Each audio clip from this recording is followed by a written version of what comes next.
Hello दोस्तों, नमस्कार। फिर महावीर स्वामी संबंधित फिर मैं आपके लिए प्रश्न लाया हूँ।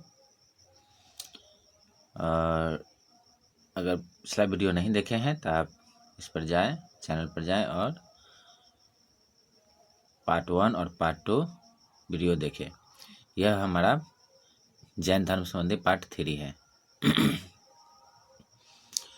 तो पार्ट 3 में हमारा पहला प्रश्न आता है कि महावीर जी किस चीज़ पर विश्वास करते थे। यानी कि महावीर स्वामी जो थे वह किस पर विश्वास करते थे। तो महावीर स्वामी पुनर्जन्म एवं कर्मवाद पर विश्वास करते थे। पुनर्जन्म एवं कर्मवाद पर विश्वास करते थे। नेक्स्ट है कि जैन धर्म ने अपना आध्यात्मिक विचारों को ग्रहण किया था किससे। यानी जैन महात्मा बुद्ध जो थे वह अपने आध्यात्मिक विचारों को कहाँ से ग्रहण किया था? सांख्य दर्शन से किया था। अगला प्रश्न है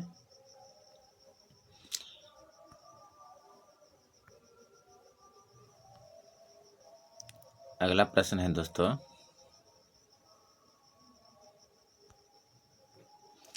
कि जैन धर्म को मानने वाला राजा कौन कौन से थे। तो जिस समय जैन धर्म चल रहा था यानी महावीर स्वामी सब थे, उसका राजा सब हुआ, पहले हुआ बाद में हुआ राजा सब। तो उसमें कौन कौन जो है जैन धर्म को मानता था। तो राजा उदयन, वंदराजा, चंद्रगुप्त मौर्य, कलिंग नरेश, खारवेल, राष्ट्रकूट राजा अमोघवर्ष, चंदेल शासक, मैसूर के गंग वंश के मंत्री, ये सब जो है राजा जैन धर्म को मानने वाले थे।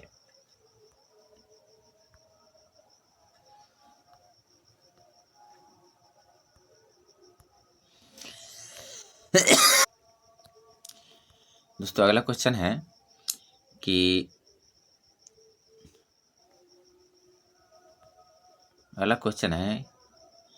कि जैन धर्म में मंदिरों का निर्माण किसने करवाया था।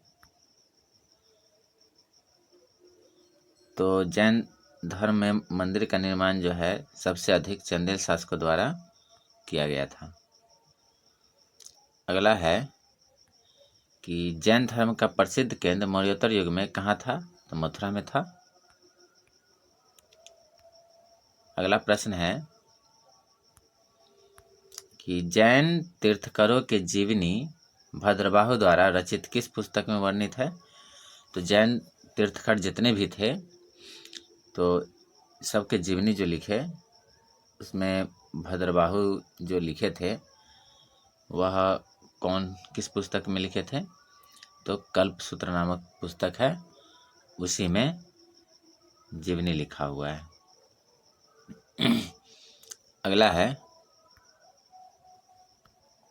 पार्ट 3, क्वेश्चन नंबर 7 है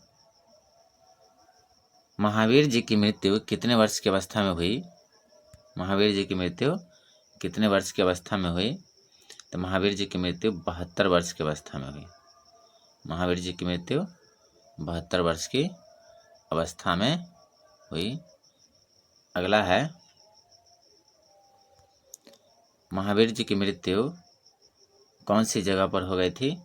तो महावीर जी की मृत्यु पावापुरी राजगीर में हो गया था। चलिए अगला है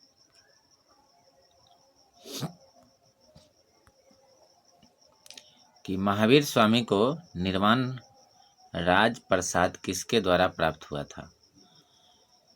तो निर्वाण जो है मल्ल राजा सृष्टिपाल द्वारा प्राप्त हुआ था। कुछ जो है जैन धर्म संबंधी पॉइंट है, इस पॉइंट को समझें।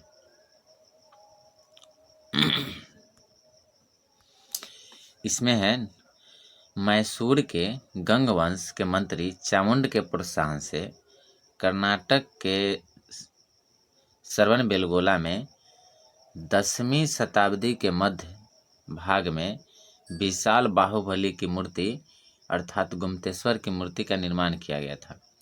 गुम्तेश्वर की प्रतिमा का कायोत्सर्ग जो है मुद्रा में महावीर तपस्या की इस मुद्रा में वह अपनी विचारों को, यानी कि वह तपस्या की मुद्रा में है, वहाँ जो मूर्ति बनाई गई है वह तपस्या की मुद्रा में है, अपने चारों ओर के वातावरण से अनभिज्ञ हैं। तपस्या की मुद्रा में है और चारों ओर के वातावरण से इस प्रकार से बनाया गया है, जो चारों ओर के वातावरण से अनभिज्ञ। उनके पैरों में सांप लपेटे हुए हैं, यानी कि मूर्ति जो बनाई गई है तो पैर में सांप लपेटे हुआ है, तथा चींटियों ने मिट्टी के घरौंदे बना दिए। यह मूर्ति 18 मीटर ऊंची एवं एक ही चट्टान को काटकर बनाई गई मूर्ति है।